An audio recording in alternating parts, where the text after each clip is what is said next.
Hey, welcome back to Connection Point Studies. We're glad to have you along. We've been in the series called Subtle Influence, and we've been talking about the subtle influences in the Northwest, and we're now talking about the subtle influence of the Sermon on the Mount on our life. If we let it, it will change us. It really will. We've encouraged people to let his Sermon on the Mount, let his message speak to us and change us. It's been great. Well, in our small groups, we encourage everybody to share, and we have a question for them today for everyone in their group to share. So let's talk. Our coffee cup question for you guys today is, what has been a life-changing experience? You might think about that as a kid or as an adult or even recently. And then before you come back, read Matthew chapter 7, verses 1 through 29.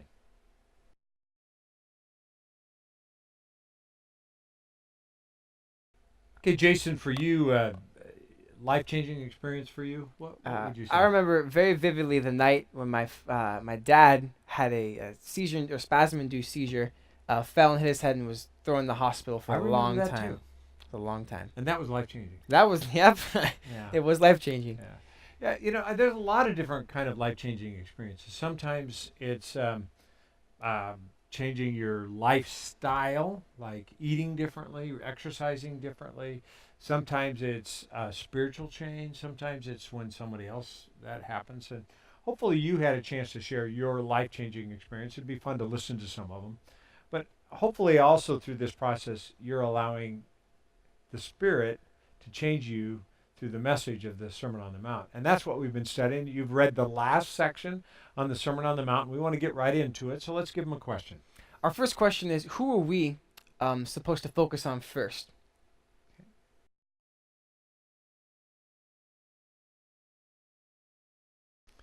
Okay, so obviously we're referring to the very first thing. Don't judge lest you be judged. Don't judge others and you will not be judged, for you'll be treated like you treat others, the standard you use. So what do you think he's talking about here? He mentions this, the whole idea of having a speck in one person's eye and a log in your own eye. Yeah. And that's really convicting for me because it's really easy to see other people's faults. Yeah. In fact, Jason, I honestly think this is kind of an important thing because as long as we're willing to allow someone else to talk to us, sometimes I know somebody else can tell me about my log that I can't see. And so by focusing on myself, what's really great about a small group, if someone else in your small group that you've been able to be vulnerable a little bit with can tell you about a fault, I call it a blind spot. It's really, really powerful. And hopefully you have that in your life. I know I have that in my life. And hopefully all of us do, because that's what Jesus is talking about. It's about trying to figure out what your blind spots are, not focusing on everybody else, but really work on changing yourself. I like to say this: God changes people, I don't change people. So by not being judgmental, I see somebody do something that I could never do or I never dreamed that would be the right thing to do. And I'm convinced that God is the changing agent in people's lives. So letting them change is really what I think this is talking about in not judging. Because it kind of switches gears a little bit here. Let's ask them the next question because it kind of changes a little bit. Verses here. 1 and 6 in the first part or chapter 7 seem to be very different ideas. Like Jesus switches from first gear to fifth gear really, really fast. Okay, so you look at verse 1 and then you look at verse 6. I want you to contrast the two of them, talk about them, see how they're different, and we'll come back and talk about it.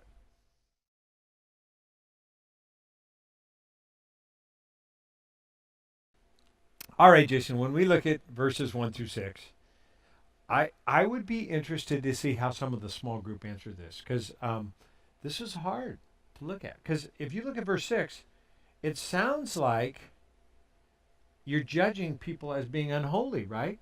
And not throwing and they're calling him a pig. Yeah, kind of offensive a little bit. It's a little offensive. So how do we contrast these two? And I'd be interested to hear your opinion. In fact, Jason and I, please come talk to us about this. It'd be fun to hear your opinions on this. But as I look at these two verses, here's how I answer this. I think number 1 tells us that we need to focus on ourselves primarily and be vulnerable, open ourselves up to hear from others. Verse 6 talks about who we actually talk to that we see maybe have a log in their eye and they need a little bit of encouragement. But this kind of talks about how don't waste your time on some people who will never ever listen to you about what's really important and what's really spiritual. If they're really just not open to you, you really shouldn't waste your time on that. Um, I think this is about spending time with people that we can build into each other and grow from each other. And I think that's really what that's about. It's not necessarily calling someone a pig. I think he's just helping us understand about where to spend our time. All right, let's continue on in this study. Our next question is what are the 3 things we are supposed to do, and how will God respond to those? Okay.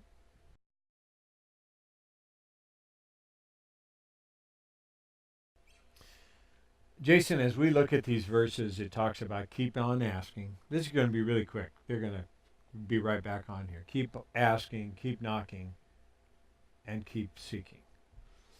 A lot of people look at this and think, oh, that means I have to just continually repeat our prayers. Really what he's talking about is an attitude of moving forward, an attitude of opening a door. It's an attitude of looking for answers and being open. And as you do that, God is going to answer you. And then it gives the illustration of a parent that knows how to give good gifts. And so if you ask for a fish and he's not going to give you a snake, God knows what we need before we ask. So sometimes I think when we ask and we keep asking, maybe we may be asking for the wrong thing. One of the things he's saying here is that he actually wants us to ask, and we may even ask for the wrong thing, but one of the things we can trust in God, he'll never give us the wrong thing. He'll give us the right thing. He'll open the right doors. He'll help us find the right thing. And that's what I think this powerful scripture's all about. So let's go on with the question. Our next question is what does this tell us about the way, and why are false teachers harmful?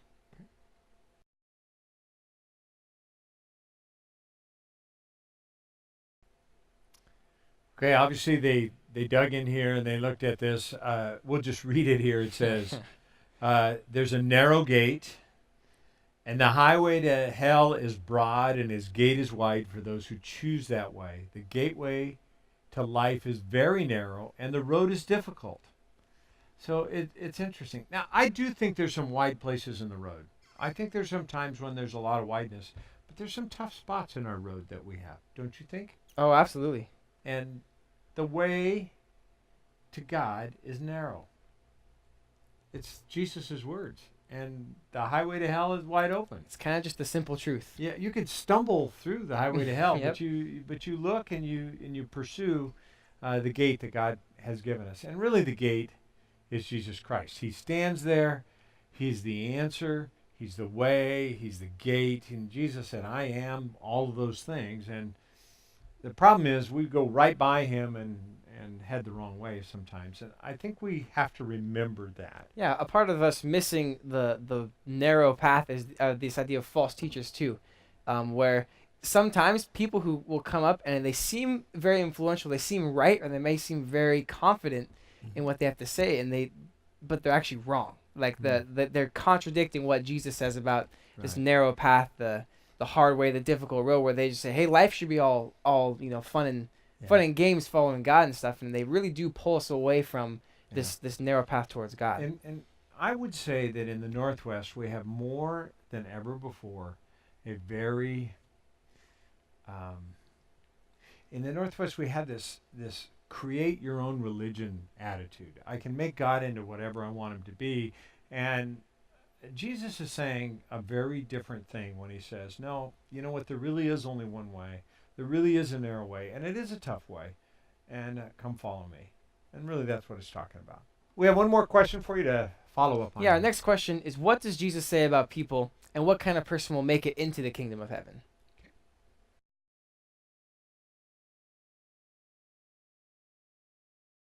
Okay, this is interesting. He uses the analogy of the tree and its fruit. You can tell a fig tree produces figs, and an apple tree is apple. So what's it say about it? Jesus says that lots of people who we think might get to heaven aren't going to make it. Yeah. He says that we have this idea of, wow, that person's so great, or that person has such a great guy or such a great girl, and in the end, we're going to be surprised in who we see in heaven, who we don't. Isn't it talking about ultimately what's in our heart? And that all the way through the Sermon on the Mount, if you haven't caught it, he talks about it's not our actions that matter, it's what happened in our heart before our actions. It's not about just the rules, it's about what you think about and what you allow your mind to dwell on. It's not about how public you are and how you do things right publicly. It's about what you do privately. It's about who you are when no one's looking. It's about your heart. And I love this as saying you can't have a good heart and produce bad fruit. You can't have a bad heart and produce good fruit. And so it's just a good reminder that God changes our heart. It's not us that change our heart. It's God that changes our heart. Well, we want to take a minute and apply this whole passage here a little bit. So let's give them an application question that everybody shares. Yeah, I think a good thought that I always try to think of is, how is God changing my life? Or what's God doing in my life? And so I thought a good application question would be, how is God changing your life? And what are you doing to respond to that? So this is a good time for you to share. Everyone in your group, take a little bit of time, share together. And as you think about this and as you share together, let me remind you of a few things. The next week is a service we call the Substitute, which is going to be a great service, a great message. It's all about Palm Sunday and this incredible substitute that God gave us. And then we're going to have Easter services. Perfect time for you to invite people to church. I really encourage you to do it. We kind of figure that you'll take a couple of weeks off. Why don't you make a social event during those couple of weeks and have a little bit of time to get together? And then after Easter, we'll get right back to these Connection Point studies. So we'll see you again in the future on Connection Point Studies.